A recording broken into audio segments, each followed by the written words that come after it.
The forest was a place of solitude for me, a haven where I could escape the chaos of daily life. It was late autumn, and the leaves had turned to hues of gold and crimson, blanketing the forest floor in a fiery carpet. The crisp air carried the faint scent of pine and earth, a reminder of the changing seasons. I had come here for a weekend retreat, far from the noise and distractions of the city, with nothing but a small cabin, my journal, and the promise of peace. That Friday evening, I arrived just as the sun dipped below the horizon, painting the sky in strokes of orange and purple. The cabin was modest, tucked away in a clearing surrounded by towering trees that seemed to whisper secrets to one another. It had a rustic charm, a wood-burning stove, a creaky bed, and a porch overlooking the dense forest.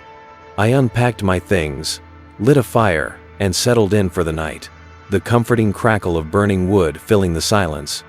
The first night was uneventful. I slept soundly, lulled by the distant hoots of owls and the rustling of leaves. But it was the second night when things began to take a darker turn. It started with a sound of faint, rhythmic tapping that pulled me from the edge of sleep.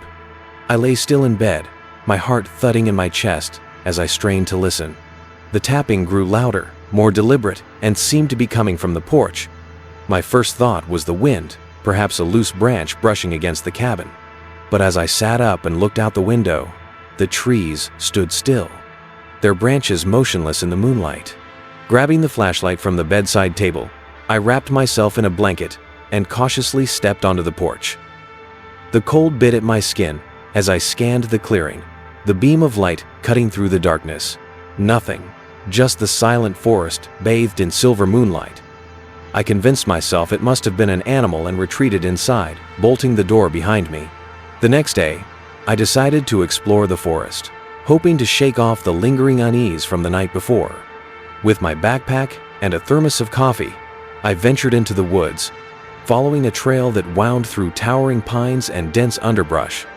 The forest was breathtaking in the daylight, its beauty almost enough to make me forget the strange tapping. Almost. As I walked deeper into the woods, I came across something unexpected, a series of markings etched into the trees.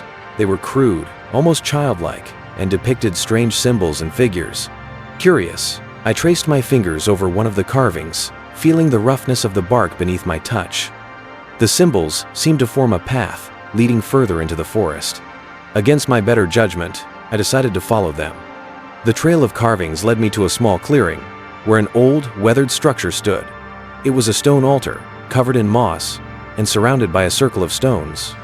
The air here felt heavier, as if the forest itself was holding its breath. My curiosity warred with a growing sense of unease as I approached the altar. On its surface were more carvings, similar to the ones on the trees, along with what looked like dried wax and scorch marks. It looked like someone had been performing rituals here, though how long ago, I couldn't tell. A sudden snap of a twig behind me made me spin around, my heart leaping into my throat. The clearing was empty, but I felt it then, the unmistakable sensation of being watched. The hair on the back of my neck stood on end as I scanned the trees, my pulse quickening. I told myself it was just the wind, just the forest playing tricks on me. But deep down, I knew better. I hurried back to the cabin, the shadows stretching longer as the sun dipped lower in the sky. That night, I bolted the doors and windows, unable to shake the feeling that I wasn't alone. The fire's glow did little to ease my nerves as I sat on the couch, clutching a mug of tea and listening to the sounds of the forest outside. Every creak of the cabin, every rustle of leaves sent my imagination spiraling. Around midnight, the tapping returned. This time, it was louder, more insistent. My stomach churned as I realized it wasn't coming from the porch, it was coming from the roof. I froze, my mind racing. Animals didn't make sounds like that, not so deliberate, so human. Gathering my courage, I grabbed the flashlight and crept toward the window, peering out into the darkness. And that's when I saw it. A figure standing at the edge of the clearing, just beyond the tree line. They were tall and unmoving, cloaked in shadow. I couldn't make out any details, but the way they stood, so still, so deliberate, sent a shiver down my spine. I backed away from the window, my hands trembling as I locked it and drew the curtains. The tapping stopped. silence fell over the cabin, heavy and suffocating. I spent the rest of the night wide awake, clutching a knife I'd found in the kitchen and jumping at every sound. When dawn finally broke, I stepped outside, desperate to find any evidence of what I'd seen. The ground was damp from dew, but there were no footprints, no signs that anyone had been there. Had I imagined it? The thought was almost as unsettling as the alternative. Determined to make sense of what was happening, I decided to return to the altar. Maybe there was something I'd missed, something that could explain the strange occurrences. With the daylight as my ally, I felt braver, more rational. But as I approached the clearing, that sense of unease returned, stronger than before. The forest seemed quieter, as if it were holding its breath. When I reached the altar, my heart sank. The symbols had changed. New carvings covered the stones, their lines fresh and sharp. Someone had been here recently. And then I saw it, a small, weathered journal lying on the altar. My hands shook as I picked it up, flipping through its pages. The entries were written in a hurried, almost frantic hand, detailing rituals, symbols, and warnings. One passage stood out: "Do not stay past the third night. They come when the veil is thin." A chill ran down my spine as I realized this was my third night in the cabin. I didn't wait to find out what they were.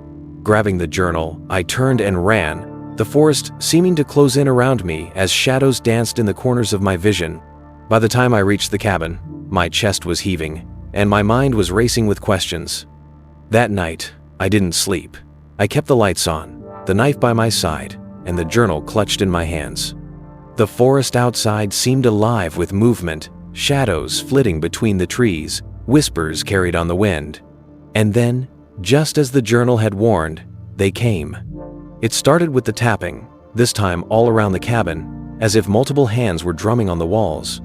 The sound grew louder, more frantic, until it was deafening.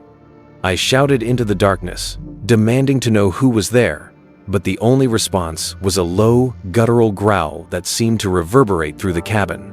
The next few hours were a blur of terror. The tapping turned to banging, the whispers to shrieks. The cabin shook as if under siege, but no matter how hard I tried to see what was outside, the shadows revealed nothing. And then, just as suddenly as it had begun, it stopped. The silence was almost more terrifying than the noise. When dawn broke, I didn't waste a moment. I packed my things, threw them into my car, and drove away without looking back.